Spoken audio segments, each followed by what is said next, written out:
Ok, bien, hermanos. Apaga tantito esta luz.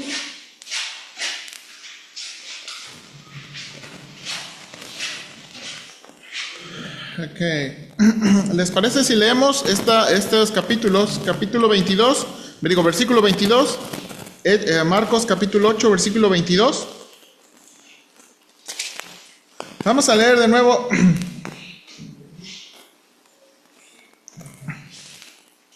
Aquí hay varios detallitos en esta porción. Básicamente esta unidad literaria va del 8.22 al 9.1. 8.22 al 9.1. Vamos a leerlo alternadamente, con paciencia. ¿Verdad? Yo el 22, ustedes el 23, así, hasta el 9.1.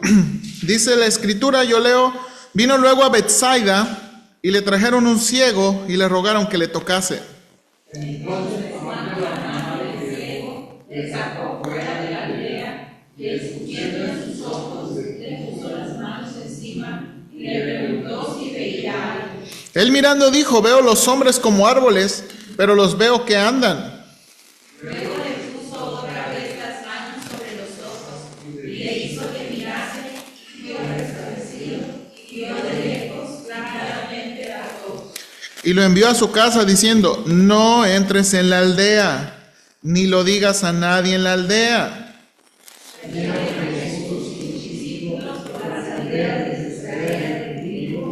Y en el camino preguntó a sus discípulos diciéndoles, ¿quién dicen los hombres que soy yo? Ellos respondieron, unos Juan el Bautista, otros Elías, y otros alguno de los profetas. Entonces él les dijo, ¿y vosotros quién decís que soy? Respondiendo Pedro dijo, tú eres el Cristo. Pero él les mandó que no dijesen esto de él a ninguno. Y comenzó a enseñarles que era necesario para el Hijo del Hombre padecer mucho y ser desechado por los ancianos, por los principales sacerdotes y por los escribas, y ser muerto y resucitar después de 3 días. Entonces les decía claramente. Entonces Pedro le tomó aparte y comenzó a reconvenirle.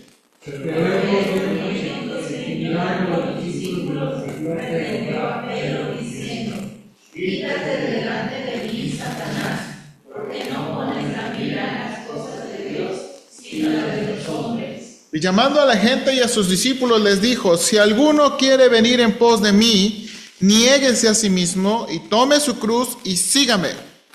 Porque todo el que quiera salvar su vida la perderá, y todo el que pierda su vida por causa de mí y del evangelio la salvará.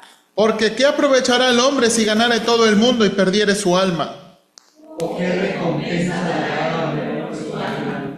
Porque el que se avergonzare de mí y de mis palabras en esta generación adúltera y pecadora, el Hijo del Hombre se avergonzará también de él cuando venga en la gloria de su Padre con los santos ángeles. Juntos, también les dijo, de cierto os digo que hay algunos de los que están aquí que no gustarán la muerte hasta que hayan visto el reino de Dios venido con poder. Bien, hermanos, ahí. Y esta es la unidad, ¿verdad? Esta es la unidad literaria. Creemos ahí en el Evangelio de Marcos. Ok, ahora mire dónde estamos, por favor. Dijimos que el Evangelio de Marcos, hermanos, estaba dividido probablemente en 3 partes. Ok, el Evangelio de Marcos dividido en 3 partes. La primera parte tenía que ver con su ministerio en Galilea, ¿se acuerda? El ministerio en Galilea. Y lo que vimos en el ministerio en Galilea fue, ¿verdad?, su predicación autoritativa, la controversia con los líderes religiosos y las tradiciones judías, la elección de los 12 apóstoles y el rechazo del ministerio de Jesús, y el ministerio de Jesús y sus apóstoles. ¿Okay? Eso es lo que estuvimos viendo en esta parte del ministerio de Galilea. Al final vemos que, ¿verdad?, el ministerio se mueve un poquito hacia el norte, las regiones de Tiro y Sidón, y hacia Decápolis. Pero de nuevo, principalmente el Señor se movió en esa región de Galilea. Ahora, en esta segunda sección, ¿verdad? Esta segunda sección, que son algunos capítulos, que son básicamente del capítulo 8 al capítulo 10, ¿verdad? 8:22 al 10. Lo que vamos a ver aquí es el camino a Jerusalén. ¿Ok? De nuevo, aunque, hermanos, en distancia, y ahora quiero enseñar algo, o quiero nada más ayudarles, aunque en distancia no es mucho tiempo, no fue como que, de aquí a la Ciudad de México en peregrinación, ¿no? O sea, de aquí a la Ciudad de México o a Puebla son como 2.500 kilómetros, ¿verdad? O sea, no fue así que tuvieron que recorrer 2.000 y tantos kilómetros, no. La distancia no fue larga, pero en ese trayecto, que realmente no es tan largo, hubo varias cosas que pasaron. ¿Ok? Entonces, vamos a ver aquí, ¿verdad? El camino a Jerusalén. Hay varias cosas que pasaron aquí en el camino a Jerusalén. Ahora, deme un minutito.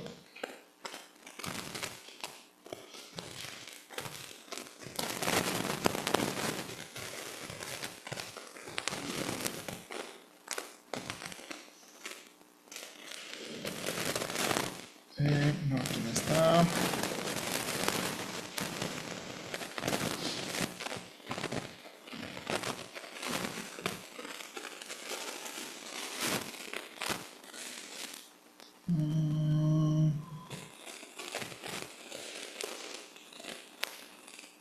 Tampoco está aquí.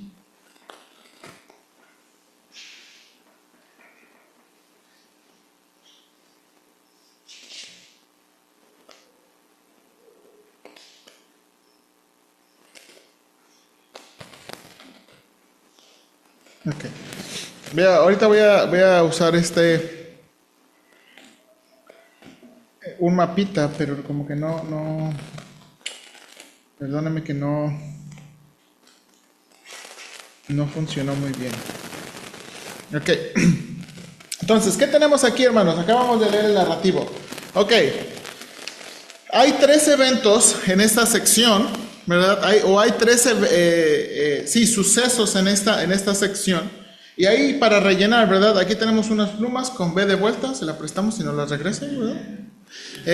Y aquí está, hermanos, la primera cosa. Aquí para rellenar, la primera revelación sobre los sufrimientos del Mesías. ¿Alguien necesita pluma? Si usted necesita pluma, el hermano Jesús ahí va. ¿Usted necesita? Sí. Okay. La primera revelación sobre los sufrimientos del Mesías. ¿Ok? Ahí no leímos la introducción de la hoja. Alguien ayúdeme con la introducción de la hoja. Perdón, se me olvidó. No leímos esta introducción. Hoy comenzamos la siguiente sección del Evangelio de Marcos. Esta sección con sus narrativos y discursos sucede en el camino de Jesús hacia Jerusalén. Esta sección es muy importante en el Evangelio, ya que Jesús comienza a enseñar algo que no ha enseñado antes. También, Jesús enfatiza más los requisitos para ser uno de sus discípulos. Ok, y tenemos ahí punto número 2, el camino de Jesús a Jerusalén, inciso A, la primera revelación sobre los sufrimientos del Mesías. Y aquí de nuevo en esta sección, hay 3 eventos. El primero, hermanos, es que Jesús sana a un ciego en Betsaida, ¿verdad? Jesús sana a un ciego en Betsaida.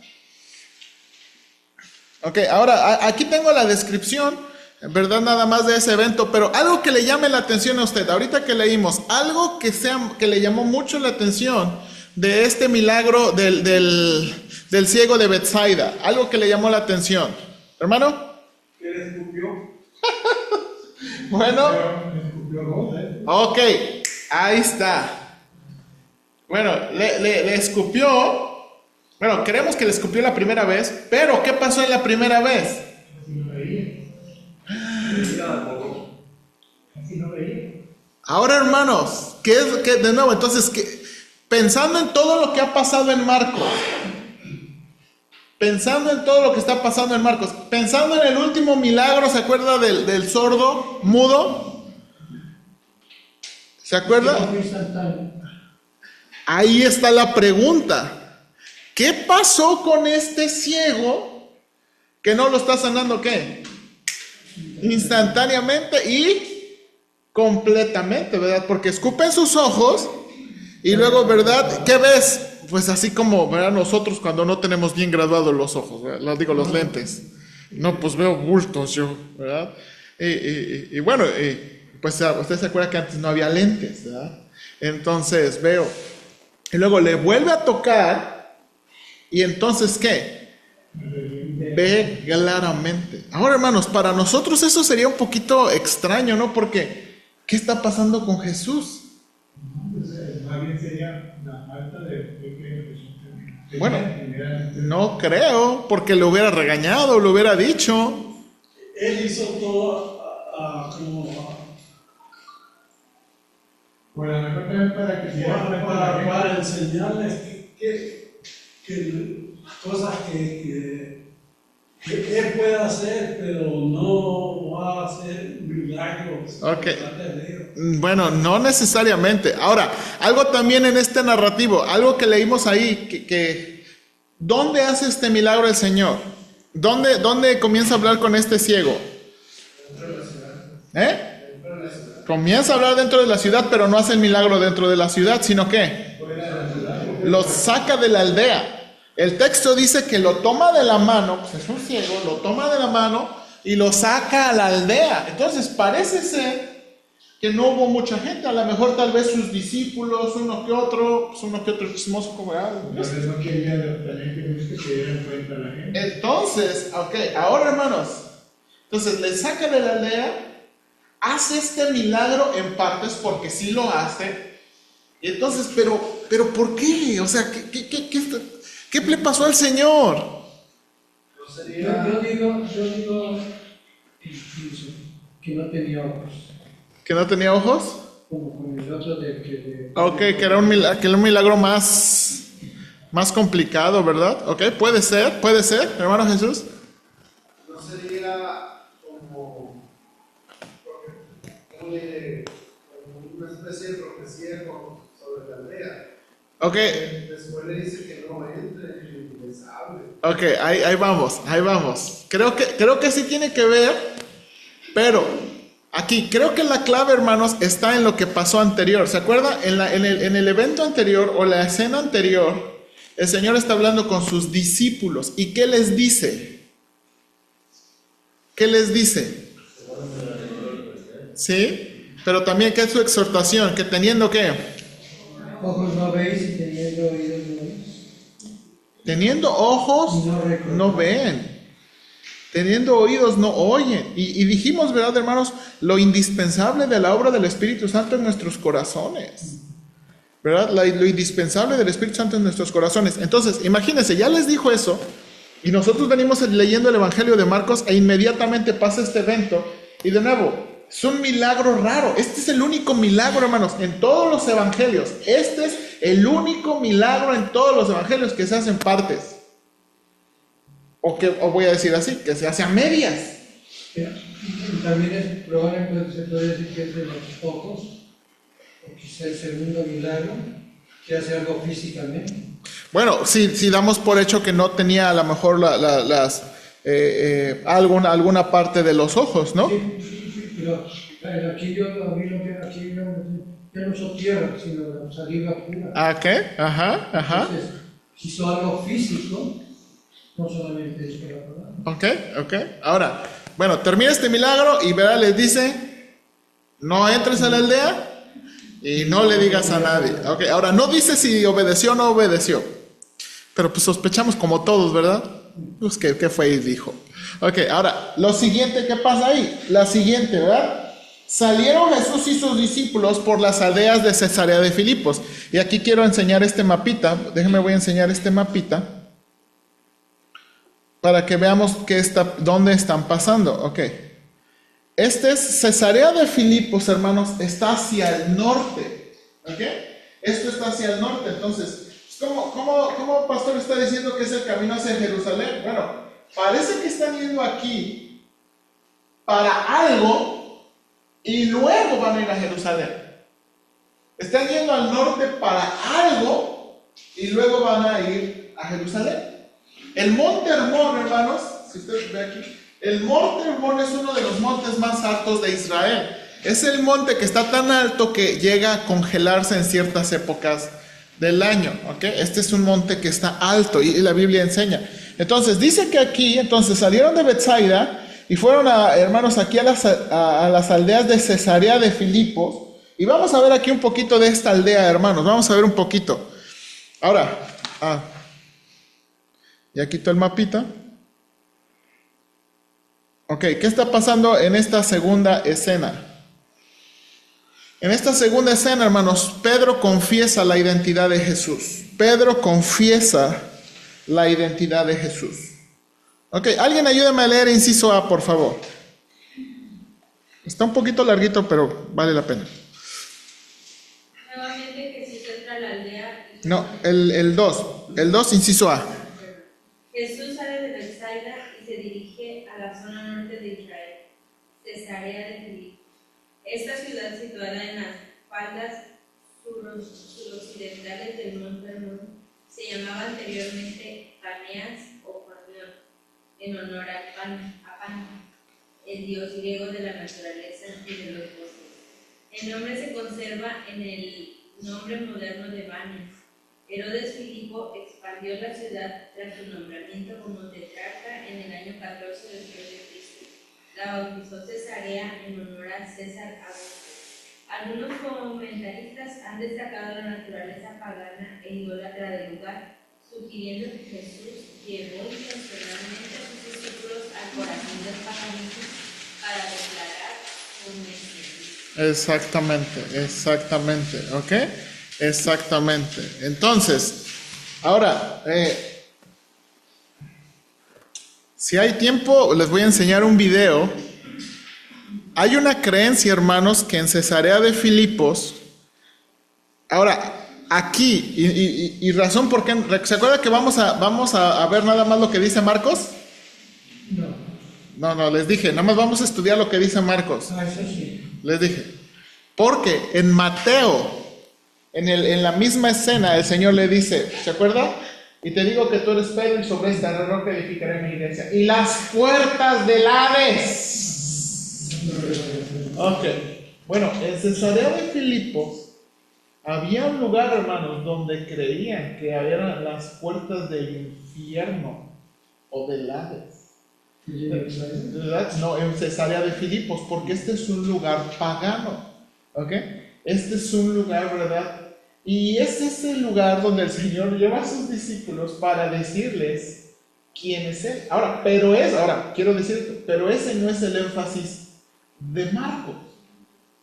Ese es el énfasis de Mateo. Pero aquí no dice nada. Si ustedes, ¿verdad? Leímos ahorita en la lectura, aquí no dice nada. El Señor no le dice, no, vientos Pedro, note aquí lo que vamos a ver. Inciso B. En el camino Jesús les pregunta a sus discípulos, ¿quién dicen las personas que Él? Su respuesta es igual a lo que pensaba Herodes previamente. ¿Se acuerda? Ya habíamos visto este asunto de quién dicen las personas que soy yo. Ok, alguien ayúdame, inciso C. ¿Por qué Juan el Bautista? Esta creencia vino después de la muerte de Juan. Herodes pensaba que Juan había resucitado y que de alguna manera estaba en Jesús. Sí, ¿se acuerda? ¿Se acuerda por qué Herodes tenía miedo quería ver mucho a Jesús? No, este es Juan. Juan resucitó, ¿verdad? Y Juan se le metió aquí, ¿ok? Y pensaban que era Juan. Ahora, alguien más, inciso D. Porque Elías, los judíos durante el periodo intertestamental, pensaron seriamente sobre él, ¿Sobre el regreso? sobre el regreso de Elías según la profecía de Malaquías. De hecho, se pensó muy seriamente, ya que Elías es una de las dos personas registradas en la Biblia que no murieron. Así es, hermanos. ¿Quién es la otra persona que no vio muerte? Enoc. Hermanos, dos personas en la Biblia que no murieron: Enoc y Elías. Entonces, según Malaquías, hermanos, según la profecía de Malaquías, Elías iba, ¿verdad?, a venir antes del Señor, antes de la venida del Señor. Entonces, ellos pensaron, pues este ha de ser Elías, Jesús ha de ser Elías, preparando la venida para el verdadero Señor, para el verdadero Mesías. Y eso se pensaba muy seriamente. O también, ¿qué otra? Inciso E, alguien ayúdenos. Porque un profeta no es tan evidente en Marcos, pero sí en otros evangelios, la venida de un profeta como Moisés, el lunes para el nombre 18, la espera de un profeta que pudiera tener la autoridad y los milagros de Moisés. Fue la expectativa de ciertos judíos. Así es, hermanos. Deuteronomio 18 hace una previsión y le dice, Dios va a levantar un profeta como yo. Moisés le dice en Deuteronomio 18, Dios les va a levantar un profeta como yo. Ahora, si usted se da cuenta, hermanos, hay varias cosas que el Señor Jesús hizo parecido a lo que hizo Moisés. Algunas. ¿Cómo? Una que vimos anteriormente. Se podría decir, Moisés separó las aguas, yo creo que una tempestad. Ok, calmó la tempestad, caminó sobre las aguas, pero hay algo más interesante. Calmó las tempestades. No. ¿José? ¿Verdad? ¿Se acuerdan que va a llegar un momento en que le atribuyen a que Moisés nos dio de comer 40 años gratis? Y Dios les va a decir en Juan, no fue Moisés, no sean tontos, fue mi Padre que está en los cielos. ¿Verdad? Y el Señor les está dando pan. Ahora, déjame leer el inciso F. Jesús le pregunta a ellos directamente, entonces Pedro contesta correctamente. Jesús es el Cristo. Acuérdense que Cristo es la palabra en griego, Mesías es la palabra en hebreo. Entonces, y eso significa, hermanos, esa no es una traducción, eso es un título de la palabra que significa ungido, ¿ok? Cristo o Mesías significa tú eres el ungido, tú eres el elegido, tú eres el designado. Esa es la idea aquí, tú eres el escogido. Entonces Jesús le manda que no diga nada sobre esto, es todo lo que dice aquí. Pero versículo 30, pero él les mandó que no dijesen de esto de él a ninguno. Es todo lo que dice en Marcos. Y nosotros pues que ya conocemos los evangelios, oye Señor, ¿y todas las demás cosas? ¿Qué pasó con la frase de la puerta y el lado? No es el énfasis de quién. No es el énfasis de Marcos. No es el énfasis. Marcos no está poniendo ese énfasis. ¿A qué? Entonces, note aquí por favor, las diversas comunidades del judaísmo del primer siglo albergaban diversas expectativas y esperanzas mesiánicas. La comunidad sacerdotal del Qumran, por ejemplo, anticipaba dos figuras ungidas: el Mesías real del linaje de David y un sacerdotal del linaje de Aarón. Otros grupos como los saduceos tenían poco interés en la venida de un Mesías, satisfechos como estaban con el status quo político y su propio liderazgo sacerdotal.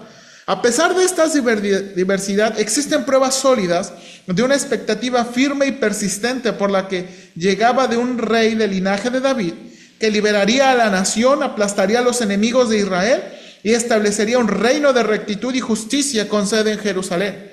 Cuando Pedro dice, tú eres el Mesías, es probable que tuviera esta expectativa en mente.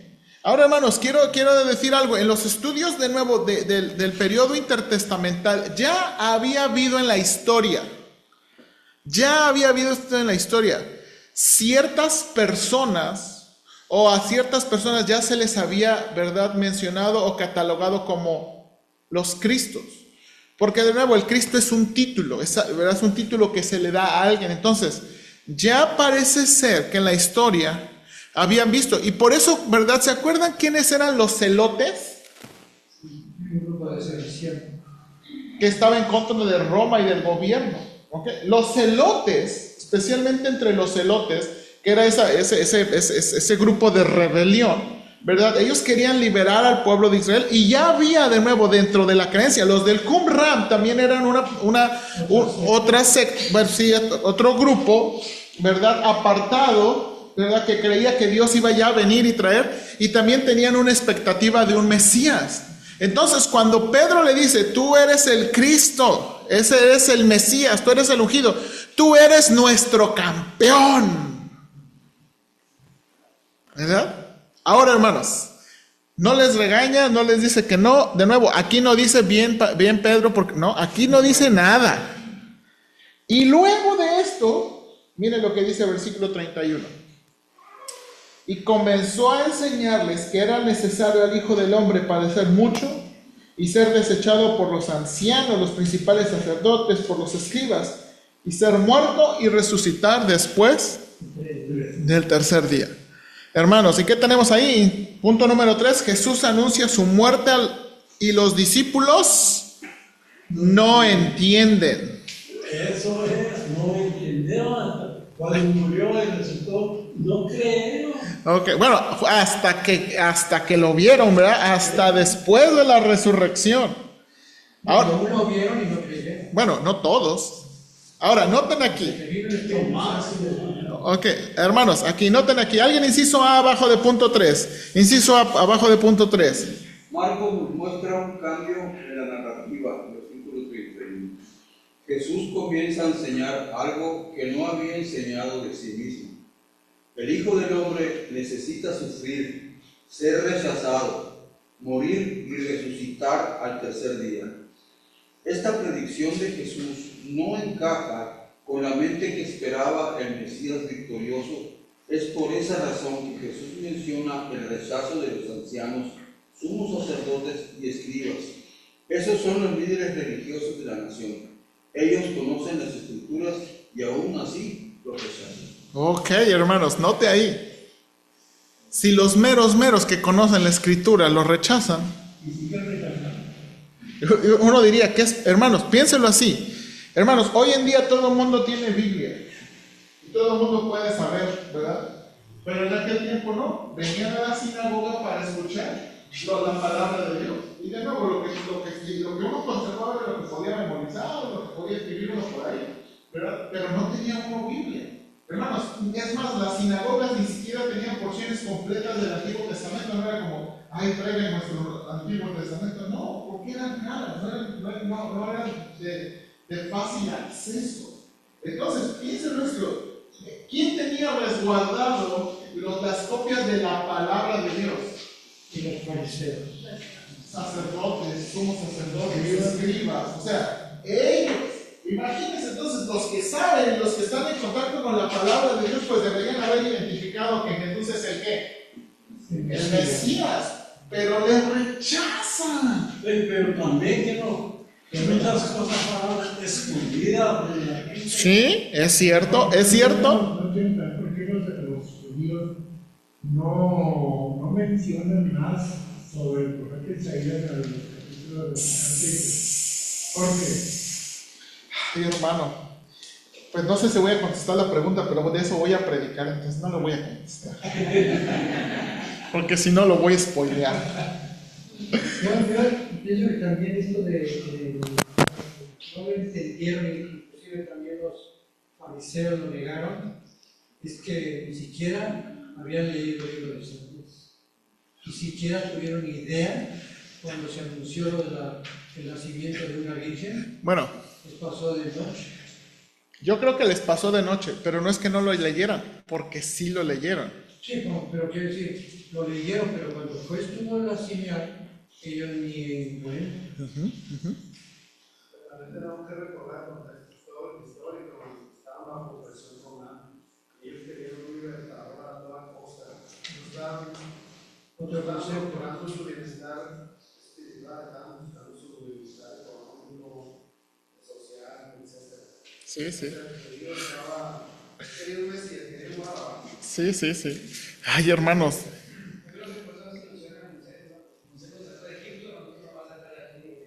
Exactamente. Pero es que los voy a spoilear, mejor no. Eso vamos a ver al ratito. Estoy en esa última parte. Bueno, no los voy a spoilear, pero vamos a pensar en esto. Alguien que lea el versículo 32. Si alguien trae su nueva traducción viviente, porque en la Reina Valera se escucha muy amable el versículo 32, pero si alguien trae su nueva traducción viviente, Pati. Mientras hablaba abiertamente de eso con sus discípulos, Pedro lo llevó aparte y empezó a reprenderlo por decir semejantes cosas. No escuchaba, a ver, Pati, fuerte. Traduce porque no se entendía. Mientras hablaba abiertamente de eso con sus discípulos, Pedro lo llevó aparte y empezó a reprenderlo por decir semejantes cosas. Okay. En Reina Valera dice que comenzó a reconvenirle. Y sí, y esa es la palabra en español, solamente que no es común para nosotros. Hermano, lo que pasó es que lo empezó a regañar. Entonces, imagínese esto, el Señor viene... Te voy a embarrar, pastor. Sí, entonces, hermano, ¿qué viene? Ah, usted quiere ser Pedro, yo iba a ser Pedro, pero bueno. Entonces, se lo lleva aparte. Ahora, quiero que entiendan cómo está esta escena. Se lo lleva aparte y lo empieza a regañar. Ahora, ¿por qué lo empieza a regañar? Por decir esas cosas, de ser muerto, ¿verdad? De todo esto. Ahora, alguien ayúdame a leer no, esperen aquí. Ayúdame a leer ese párrafo, que es el párrafo del inciso B. El inciso B. Y ahorita vamos a ir al inciso C. La siguiente escena, Marcos afirma que Jesús habló claramente. Esto significa que sus padecimientos, rechazos, muerte y represión no son una parábola. Entonces Pedro toma aparte a Jesús y comienza a regañarlo. La razón del reproche de Pedro es clara. Él está comprometido con la expectativa de un Mesías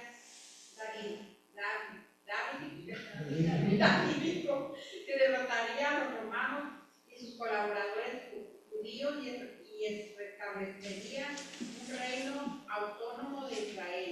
Aunque Pedro ha demostrado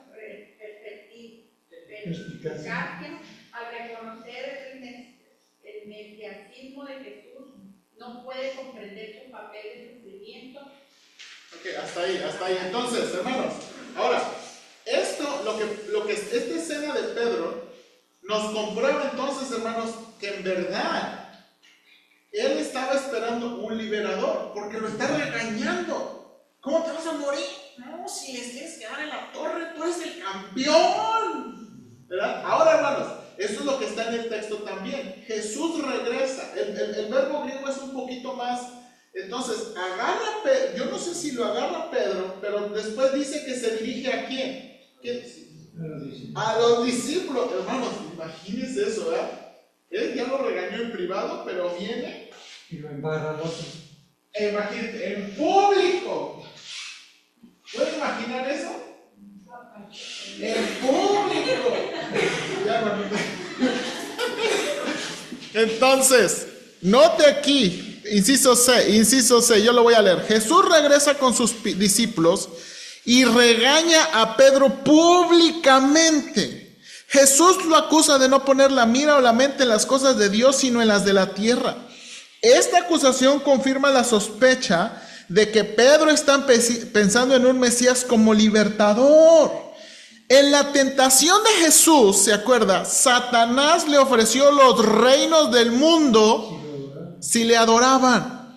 Esto implica que no tendría que padecer la cruz, por lo cual Cristo le dijo que solamente a Dios se debe adorar. En esta acción de Pedro, ¿verdad?, conectada con la tentación de Jesús, Cole comenta: nótese que la sugerencia de Satanás no es blasfema ni obviamente malvada, es sutil, atractiva y natural, apelando a todos los instintos humanos naturales.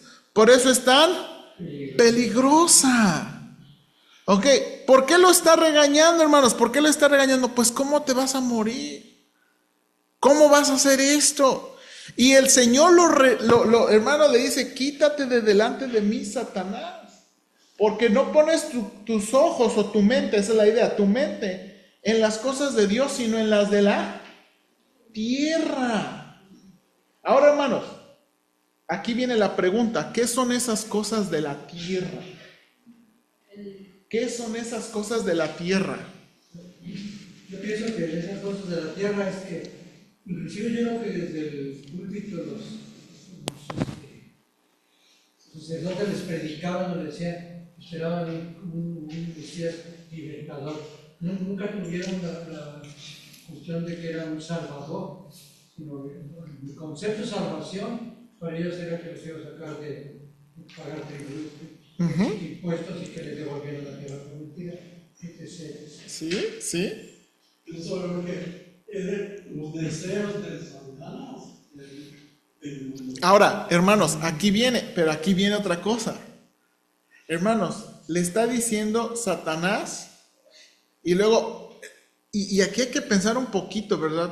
Porque pones tus ojos en las cosas de esta tierra. ¿Qué son esas cosas? Porque de nuevo, no es como que Pedro, ¿verdad?, va a traer una playera de Kiss aquí, ¿verdad?, o de Metallica, ¿verdad?, y que ¡sí! Porque para nosotros muchas veces eso sí es mundano. Darse a conocer en la tierra lo que desea, por ejemplo, que tenga que demostrar. Ahí vamos. Yo Espérame. Uno deja, no nos deja la mente larga, nos corta el rollo. ¿Que no? ¿Cómo? Ok, sí. Y creo, hermanos, que la respuesta está en lo siguiente.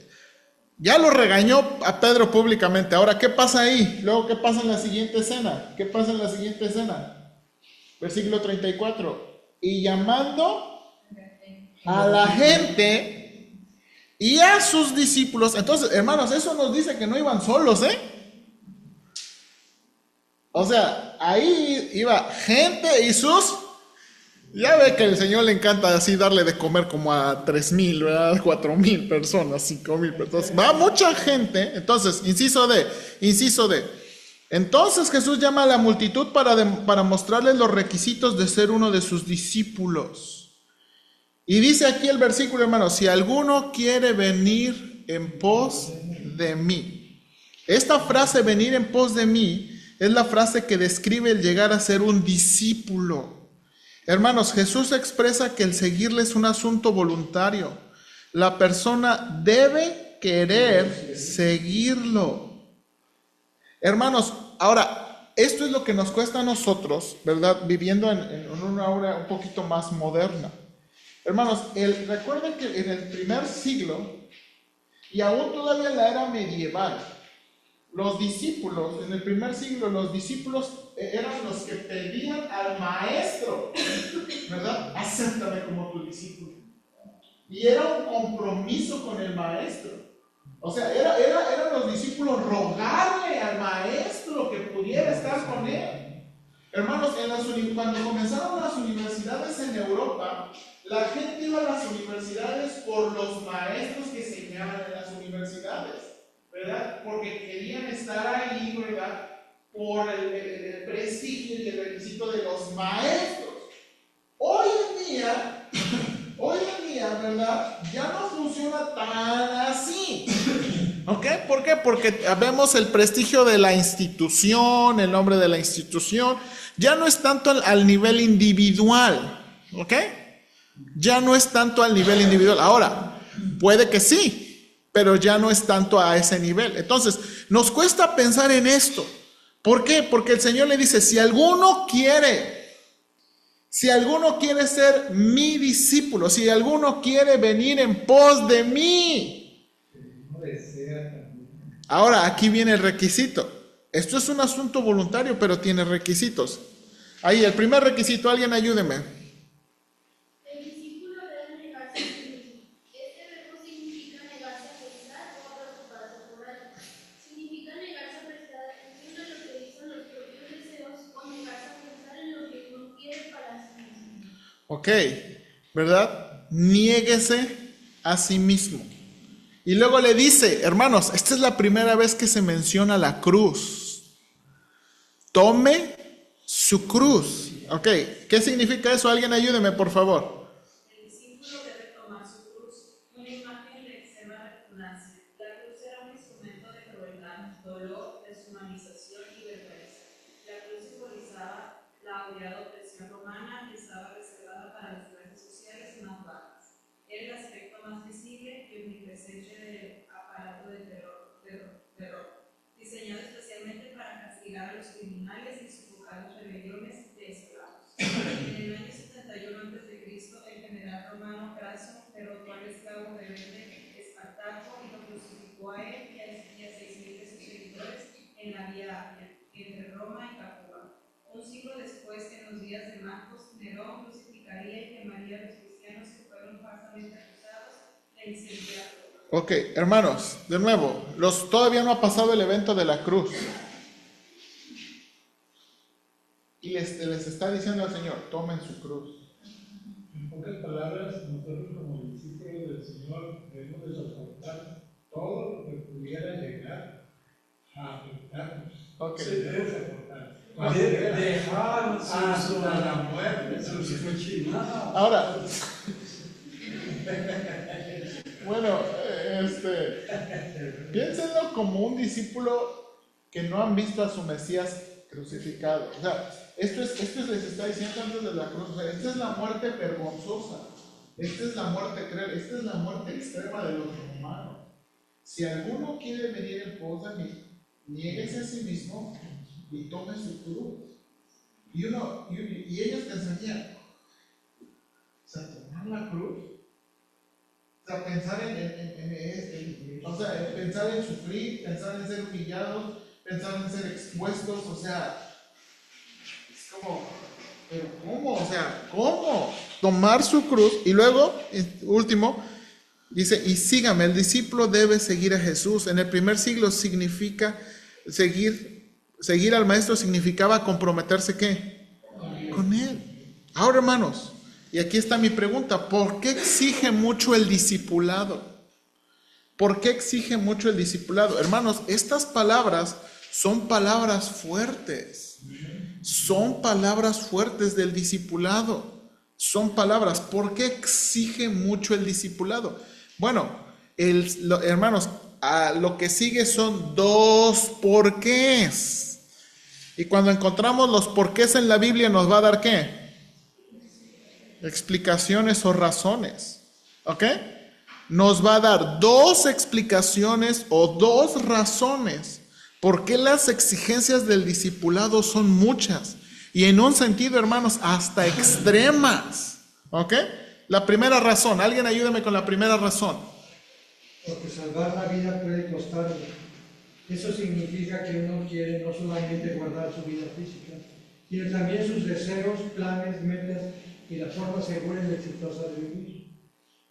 Sin embargo, el que pierda esa vida por causa de Jesús y el Evangelio, al final la salvará. Esto en los primeros siglos era enfrentar el martirio por ser cristiano y servir a Jesús. Los que rehusaban apostatar de la fe y regresaban al paganismo o judaísmo. Ok, exactamente. Y hermanos, es lo que dice aquí, ¿verdad? Porque el que quiera salvar su vida la perderá, y todo el que pierda su vida por causa de mí y del Evangelio la salvará. Ahora, hermanos, sí está hablando de la vida física. Yo creo que sí está hablando de la vida física y sí está hablando en términos extremos. Pero no nada más se va a comprobar, hermanos, y más adelantito, todavía nos falta ver más, no nada más tiene que ver con el punto de morir. Tiene que ver con el punto de nuestros planes, nuestros deseos, nuestra forma segura. Ahora, esto encaja también, de nuevo, en la expectativa de Pedro. ¿Sí o no? En la expectativa de Pedro de Jesús como el Mesías, como libertador. ¿Ok? Ahora, siguiente. Vamos a leer el siguiente y ahorita para a ver si unos minutitos. ¿Cuál es la razón número 2? Porque obtener las ganancias del mundo, con todo lo que implica, puede resultar en perder el alma propia. La siguiente pregunta evalúa entonces el costo del alma. La nueva traducción viviente traduce: ¿hay algo que valga más que tu alma? Exactamente, hermanos. Y dice, porque ¿qué aprovechará al hombre si ganare todo el mundo y perdiere su alma? Y hermanos, está hablando de la ganancia física. O sea, ¿de qué nos sirve? Y básicamente está diciendo, ¿de qué te sirve la seguridad? ¿De qué te sirve? Déjame ilustrarlo, ¿no? Así. ¿De qué te sirve tener una buena casa, un buen carro, un buen trabajo, una buena pensión? ¿De qué te sirve todas estas cosas? Y pierdes tu alma. O sea, ¿de qué te sirve una vida exitosa, verdad? Y perder tu alma. Y luego el 37, ¿verdad? Me gusta más cómo lo traduce la nueva traducción viviente. ¿O qué recompensa dará el hombre por su alma? Es la idea de que hay algo que valga más que tu alma. Hermanos, y pónganse a pensar seriamente en eso. Por ejemplo, no sé si usted se acuerda, luego la hermana Patti dice, es que hay personas que, por ejemplo, un obstáculo para el evangelio son que aman su cigarro. Y entonces, hermanos, aquí viene la pregunta seria. ¿Estamos dispuestos a perder nuestra alma por seguir fumando? ¿Se acuerda que lo dice? Porque hay personas que dicen, no se quieren acercar al evangelio porque es que voy a tener que dejar de fumar. Entonces, perdemos nuestra alma un cigarro. ¿Por un cigarro? Perdemos nuestra alma por ¿qué? Perdemos nuestra alma ¿por qué? Y aún así, ¿cómo se dice? Y no por defender el cigarro, ¿verdad? Pero aún así, esa es la conclusión que a veces tenemos de que queremos vivir la vida y servir a Dios según nuestro estilo y el Dios que queremos atraer, no el Dios que estamos mencionando que queremos ser. Exactamente, exactamente. Y hermanos, de nuevo, ahí es el punto. ¿Cuánto vale nuestra alma? O sea, ¿cuánto vale nuestra alma para dejarla perder? O sea, ¿cuánto vale nuestra alma por dejarla pensar, por perder? O sea, ¿cuánto vale nuestra alma? ¿Cuánto vale el alma de las personas? Hermanos, muchos no van a venir al Señor y no quieren venir al Señor por lo que pueden perder. Por lo que pueden perder. Es que a mí me gustan los bailes. Unos hermanos en nuestra iglesia en un pueblo, me acuerdo que decía el pastor, nosotros escuchamos del Evangelio, pero nosotros pensamos, sí, ¿cómo vamos a dejar de bailar? Pero yo decía, pero hermanos, ¿cómo? Sí, pero mira, nosotros somos de bailadores de toda la noche. ¿Cómo? De toda la noche. De las 10 de la noche hasta las 5 o 6 de la mañana. Y se quedan, no, bailan los hombres. Y yo dije, ¿pero cómo? O sea, yo conozco otros procesos de cambiar así, bueno, sí. Y nosotros pensábamos mucho, es que si nos compartimos, vamos a tener que caer. Entonces, me dieron cuánto vale. ¿Cuánto vale? Y de nuevo, hay muchas personas que piensan, muchas personas van a rechazar el Evangelio por otra cosa que valoran más. Por otra cosa que valoran más. Pues inclusive es algo que se aplica a ellos mismos, porque no deben estar diciendo eso. Tienes que dejar eso en el no. En ningún momento Dios les dijo eso. Ellos solos son los que se aplican eso, tengo que dejar esto. Ahora, ¿Dónde lo leíste? ¿Qué dice eso? Y ese es el punto, hermanos, y ese es el punto.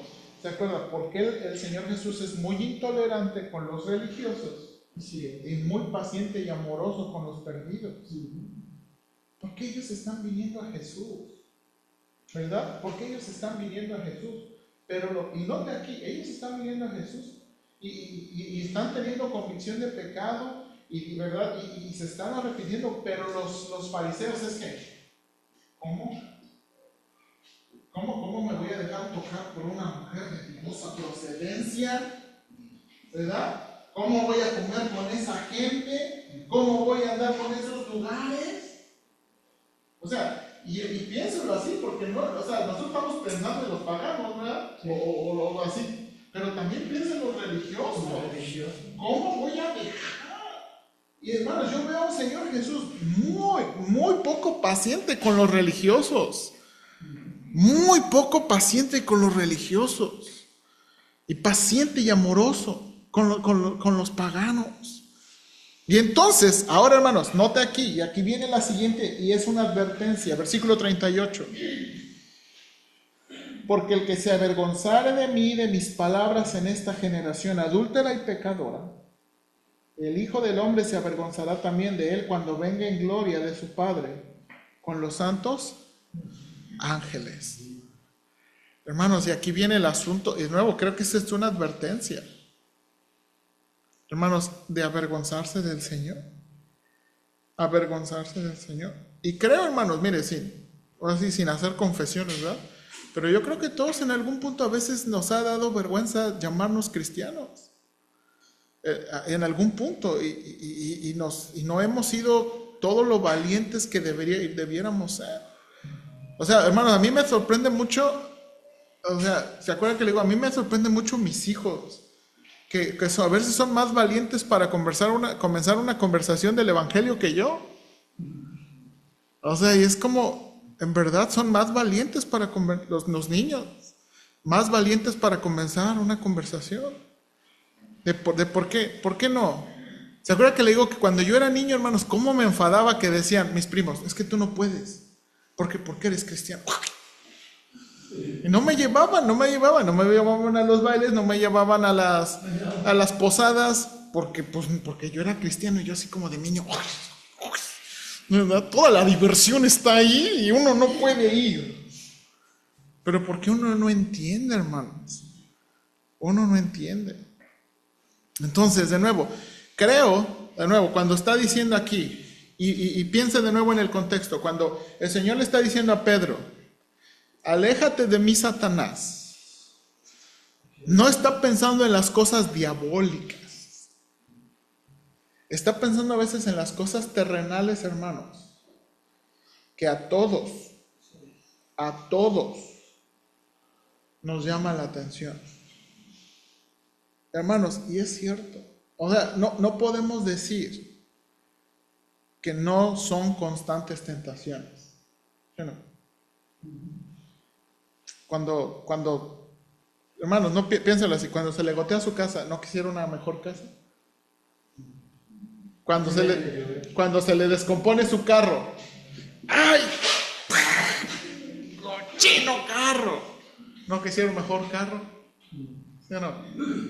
Cuando, por ejemplo, el trabajo, el ingreso, o sea, todos somos tentados.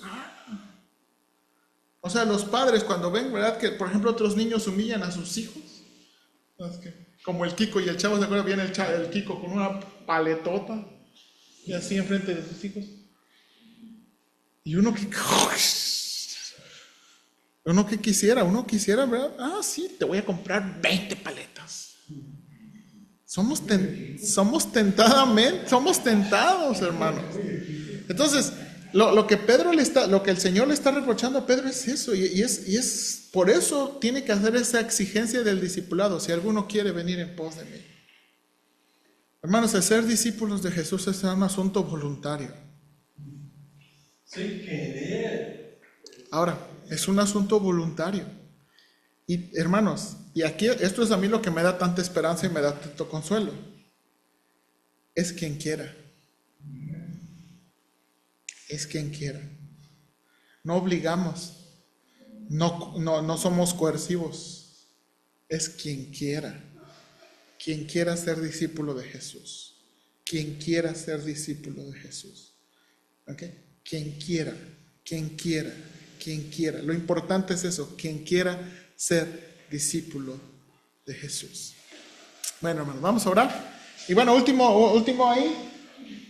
El 9.1 es como un spoiler, ¿verdad? Porque dice: de cierto os digo que hay algunos de los que están aquí que no gustarán la muerte hasta que hayan visto al reino de Dios venido con poder. Jesús predice que algunos discípulos verán la gloria antes de morir. Esta predicción se ha malinterpretado en varias ocasiones. Jesús no estaba diciendo que iba a preservarles la vida a ciertos discípulos por siglos, sino que verían la gloria del reino antes de morir. ¿Se cumplió? ¿Cuándo? ¿O dónde? Bueno, vamos a verlo. Bien, vamos a orar. Señor, ayúdanos en esta mañana y ayúdanos, Señor, por favor, con este asunto de ser discípulos tuyos. Gracias porque este es un llamado voluntario. Pero sin duda, Señor, es un llamado que toca nuestras fibras de las cosas que muchas veces queremos y anhelamos. Todos, Señor, queremos tener una buena vida. Todos queremos tener buenas casas, buenos transportes. Señor, la verdad, queremos tener seguridad financiera. Queremos, Señor, buena educación para nuestros hijos. Y queremos, Señor, que no le batallen como muchos de nosotros le han batallado. Y, Padre, pero eso no es el todo de la vida.